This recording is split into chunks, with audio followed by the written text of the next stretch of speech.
I lost track what I was talking about. What was I talking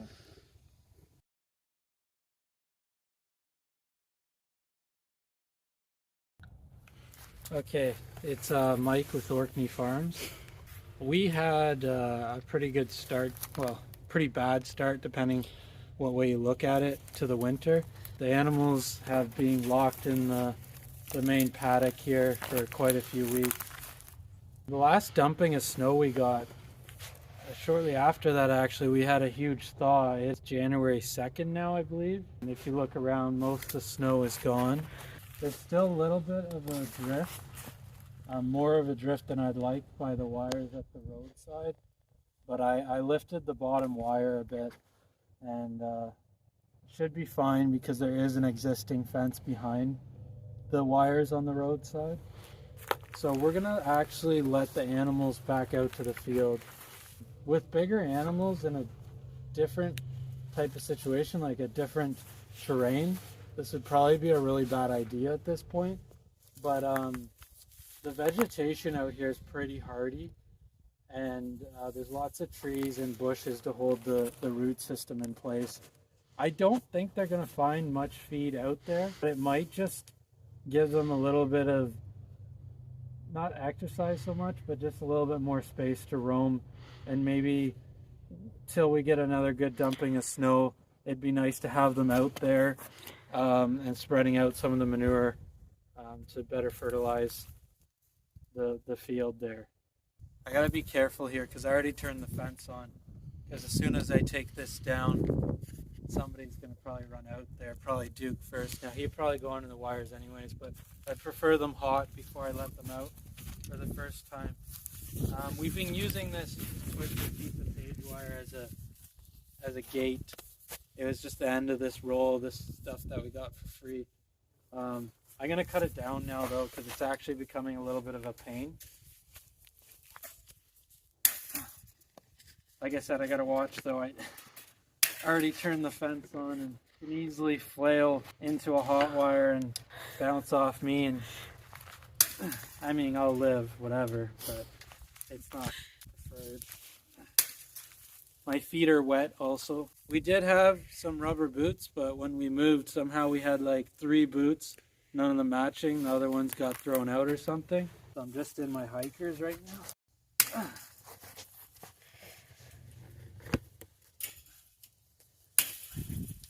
Point being, wet feet, hot wire, standing in wet snow and mud. I'm gonna feel the jolts a lot more than on a dry summer day. Oh, there you go, right there.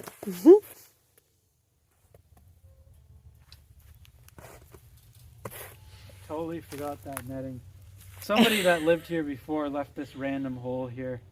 I'm hoping to rent a machine in the spring and fill some of these holes in, level things out a bit.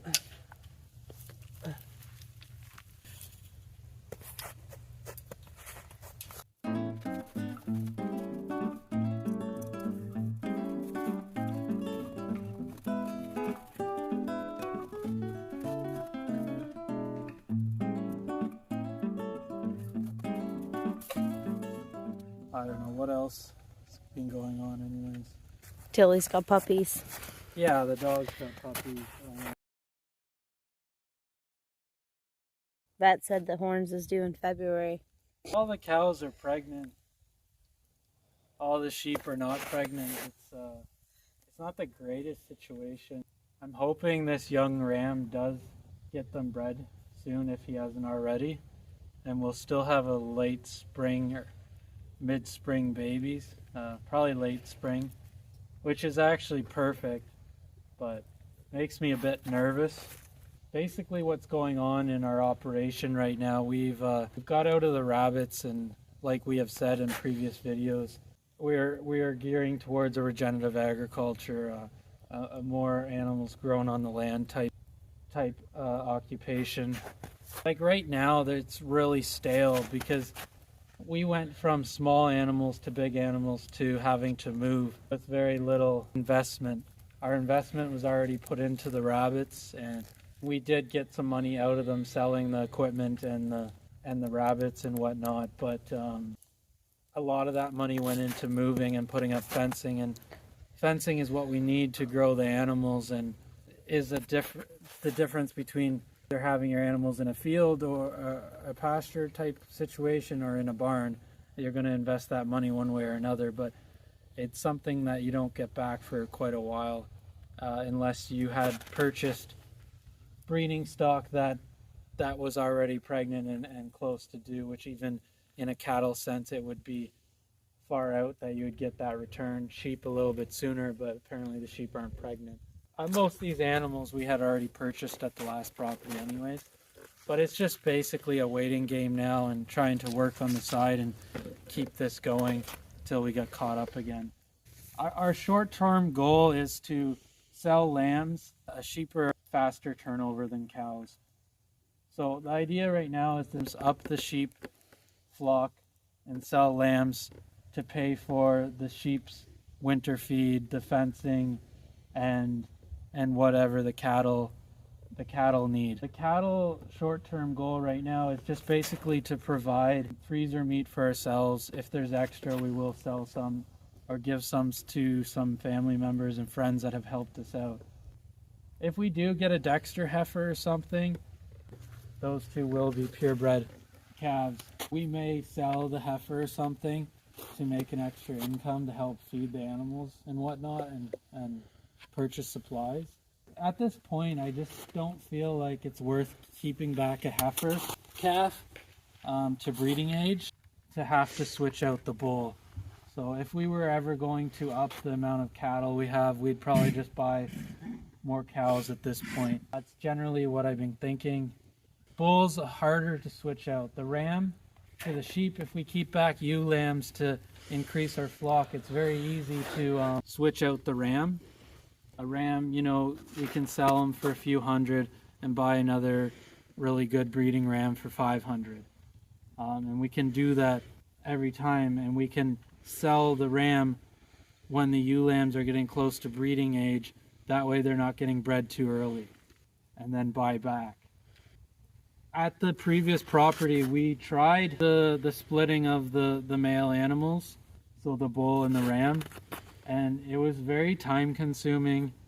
It was an extra pen to feed and water. Operation the size that you only need one ram and one bull. They're being housed alone. They tend to get worst case scenario mean.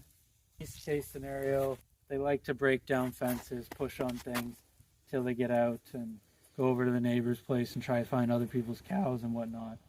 So the only thing I have tried lately that hasn't been successful is leasing out our bull so that he's off the farm when we don't need him. But with a heifer calf, the time that we need to keep her away from the bull would be a huge amount of time. It's just generally going to be hard management. But yeah, I still have our bull out for lease because we've only got 3 cows. So to feed this bull, even if somebody was to give us a few bales of hay and feed him a couple months while he bred their cows, it's beneficial to me. The only worry is, what's the word, Carrie? Liability would be the word I was looking for. Liabilities in having your own animal on somebody else's property. We looked into insurances and stuff like that. People like ourselves, it's just those extra bills are just not in the budget.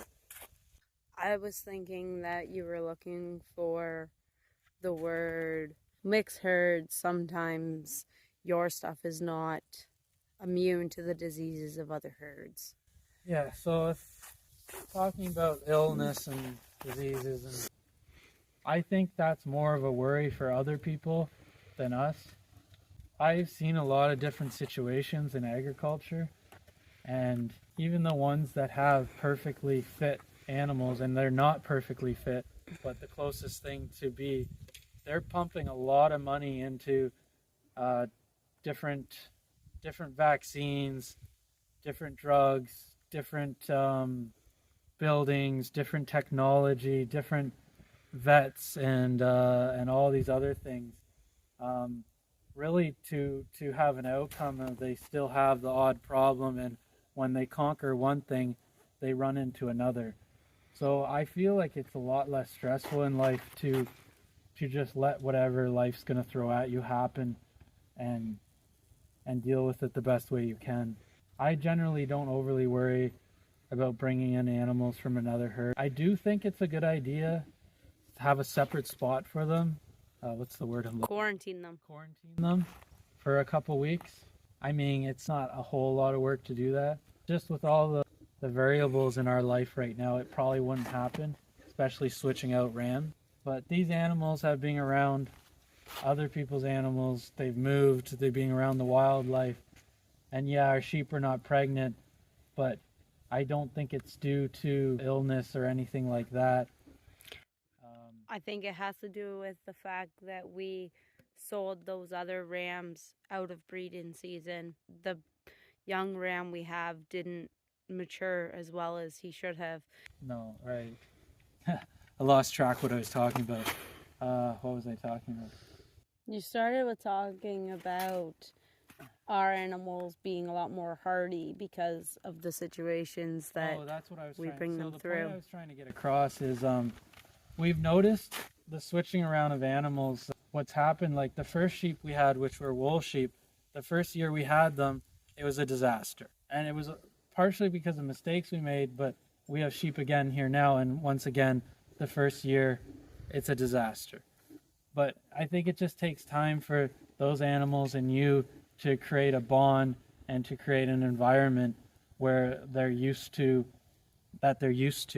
Even though the sheep we bought this time came from a grass-fed regenerative operation, they still are taking that year and whatnot to adjust. The first year we had the cows. One wasn't pregnant, which she was pretty young, so that was acceptable. The other one was pregnant and lost the pregnancy. Well, she was pregnant from the farm we bought her at, but she lost the pregnancy a couple months after she came to our operation. Even though, again, she was a grass-fed cow in a regenerative operation. Maybe not a regenerative operation, but a pasture-based operation. So now the cows are all pregnant. Having said that, this is the first year we had the Jersey, so if we get a calf out of her, I guess that is somewhat of a win. But we brought that Jersey in with a calf, and we had a lot of problems with the calf. Same thing, like conditions. The calf, we still have them. We've actually put them on calf starter. It's not that I don't believe in grain fed. I don't believe in purchasing it commercially on our general. So that's why we've gone the regenerative agriculture way. Well, one of the reasons, grass-fed. But I do know that these animals in this type of environment, this type of way of growing your product, sorry to call them that, but generally speaking, it's for us to eat. What we do know, what most you already probably do know, is that a baby animal needs their mother for a certain amount of time. Even in a grain-fed operation, they need that milk. But in a commercial grain-fed operation, you're looking at 8 weeks for a calf. I'm not going to give you a specific on how long the calf should be with the mother, but generally speaking, I would say cattle world, it wouldn't hurt to have the calf on the mother till she needs to dry up and have another calf. I'd like to think about that more watching other people like Greg Judy and stuff. I can't remember if he ever explained how that works with him. If the cow will naturally wean that calf when the other calf's coming. We haven't been in the cattle in this type of operation long enough. We've had cattle or veal calves in the past, but it's been very commercial, even though it was on a smaller level.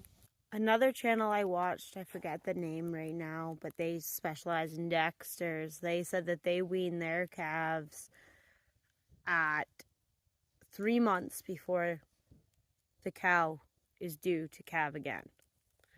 Which is another challenge for us, because to have a separate rotation somewhere else on this property or another property is just very difficult. So it's going to be quite the challenge.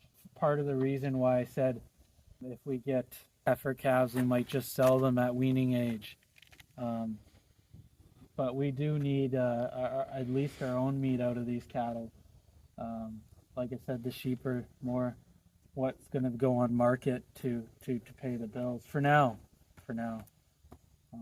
Short term. Long term, I'd like to have a good amount of sheep and cattle and start getting into other things like pastured pigs and we have some chickens here, but it's just more of a hobby thing. But I let everybody commingle in this area, and I think it works really well. And we'll get into that into another video. But yeah, that's that. They don't even know that I opened this, and it's kind of they will go through here, I think, eventually, but they're gonna wonder what's going on here if this is to keep them in, because I'm just trying to get them away from this hole. There's another opening I left over there that I would like to put some handles on there, but I have to figure out how. Well, I don't have to figure out how to. I just have to have the time to run the power up over an archway so that we still have power in this corner while they go out to that side of the pasture. I wanted to keep everything somewhat open so I could rotate how I wanted, but I'm really thinking I should run wires off this corner here of the paddock straight down to the road and have that a separate section, a solid separate section for different purposes. So I guess the puppies are acting up. Puppies are squealing. I'm not sure if they can hear it in the video. Everything was loose at this back corner. I tightened it up and I walked a little bit this way, and then it's just basically too much water to walk through without tall rubber boots that like I said earlier in the video, I don't know. We have 3 different sizes of boots, just one of each pair. I don't know what happened. All the boots were actually needing replaced anyways, but I have a hard time with the inflation of products. I just can't. We used to be able to go to a farm supply store and get a pair of cheap rubber boots. For now, we're looking at a minimum of $50, $60. And we used to also go to the Royal Winter Fair to their special booths and stuff, and they used to do fair pricing, which was always like a discount, especially on the last day of the fair. So I did get pretty lucky though. I went to a farm supply store the other day, and these were on for $30. that coat, yeah. Yeah, it's just like a cheap Carhartt brand Dakota, kind of like probably similar to Tough Duck quality, which is fine for me. I know there's better quality coats out there, but I feel like There used to be a time when everybody said Tough Duck was the brand to go with. yeah, and then but Now like, it's over the Carhartt. years, and I have no proof on that though. Come on, not you. I don't want you going under the fence. These fences are on, so I can't get in there. Horns, come here, babe. Whatever. Just don't get in a fight with them.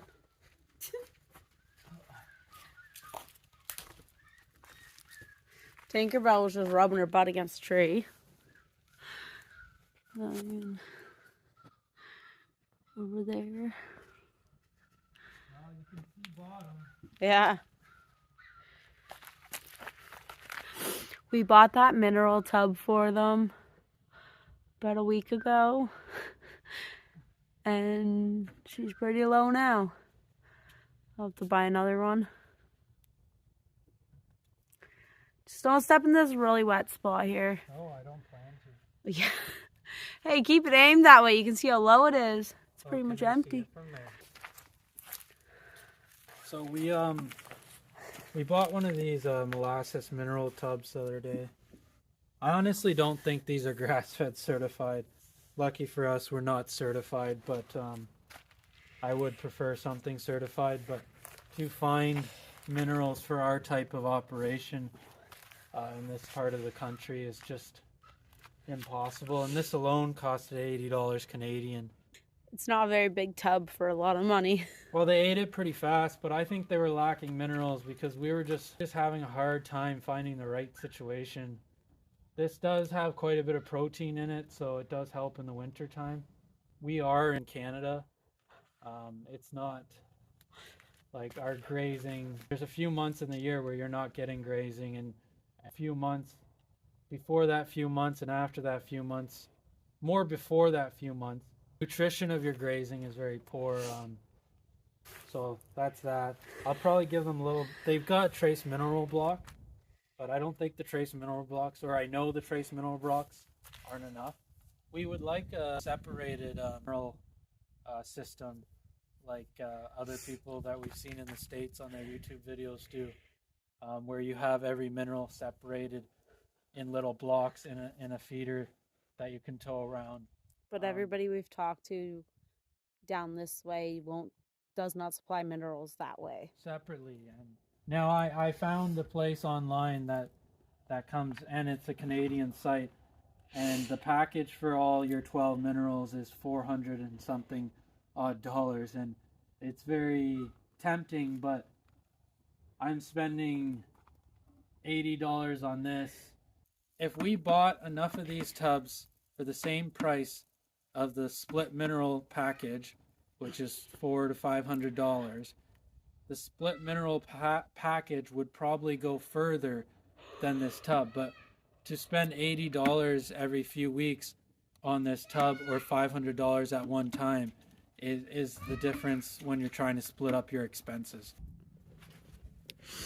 Mike has took what's left of that mineral tub out because he wants to get them out of here.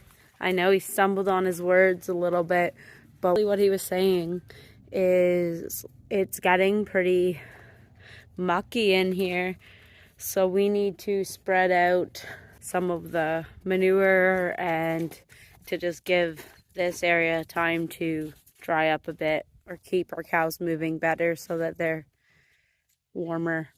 Yeah, and to simplify on that mineral thing, basically what I'm saying is it is cheaper to go with the separated mineral system, but it's easier for us to purchase one lick that's already in something that contains it for $100 that's going to last us a few weeks to a month, than to put out that whole $500 in one winter. Still didn't get it.